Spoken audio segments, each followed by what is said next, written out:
Hello বন্ধুরা, আসসালামু আলাইকুম।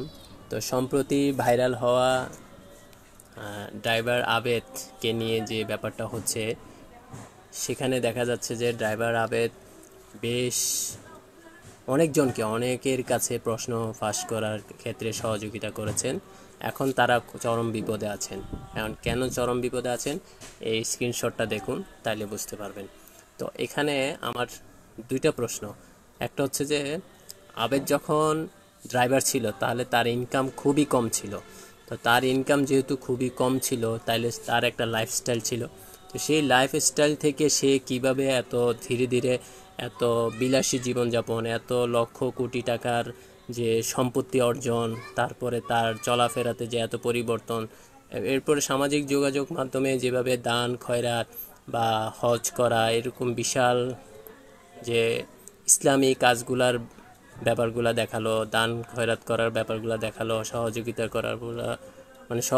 করার ব্যাপারগুলো দেখাচ্ছে, সেটা যে ঘুষের টাকায় করা সেটা সে নিজেও স্বীকার করেছে।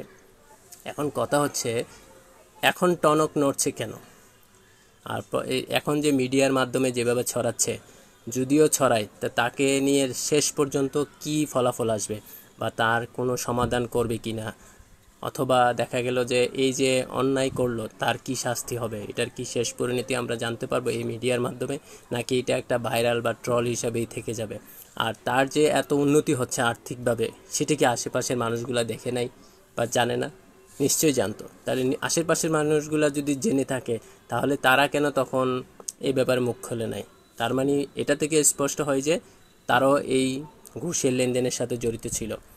পাশাপাশি আরেকটা কথা আমার মাথায় আসছে, সেটা হচ্ছে যাদেরকে এখন এই যে বিসিএস, তার প্রশ্ন ফাঁসের পর যারা নাকি বিসিএস ক্যাডার হয়েছে, তাদের নাকি তালিকা হচ্ছে, স্ক্রিনশটে আপনারা দেখতেই পাচ্ছেন। তো এই যে তালিকা করছে, এই যে মানুষগুলা অনেক পরিশ্রম করেছিল, কিন্তু আমার মনে হয় শেষ পর্যায়ে গিয়ে তারা প্রশ্ন পেয়েছে, আর সেই প্রশ্ন পেয়ে হয়তো পরীক্ষা দিয়ে টিকে গিয়েছে। এখন কথা হচ্ছে তাদের যে ভবিষ্যৎ কী হবে, এবং তারা কি পরবর্তীতে আবার পুনরায় বিসিএস ক্যাডার হবে? আর বিসিএস ক্যাডার যারা হয় তাদের যে লাইফস্টাইল হয়, বেতন হয়, বা তারা যেভাবে চলে, সেটা কি আর পুনরায় আবার ফিরে পাবে?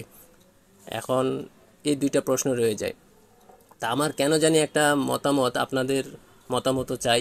সেটা হচ্ছে যে উনি যেহেতু ড্রাইভার হয়ে ঘুষের লেনদেনের সাথে জড়িত ছিলেন এবং অনেক টাকার মালিক হয়েছেন, এবং সেটা উনি নিজেও স্বীকার করেছেন এবং সোশ্যাল মিডিয়াতে এটা ছড়াচ্ছে, তাহলে তার উপরের লেভেলে যারা, তার আশেপাশে যারা ছিল, বাকিদের কথা কেন আলোচনায় আসছে না? বাকিরাও কি তাহলে এটা কি ধামাচাপা দিয়ে দিয়েছে? তাহলে বাকিদের কেন এই কৈফিয়ত দেওয়া হচ্ছে না?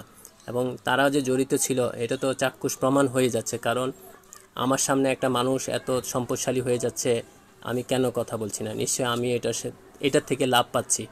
তা আমার মনে হয় ওনার সাথে সাথে আশেপাশে আরও যারা আছেন সবাইকে ধরা উচিত।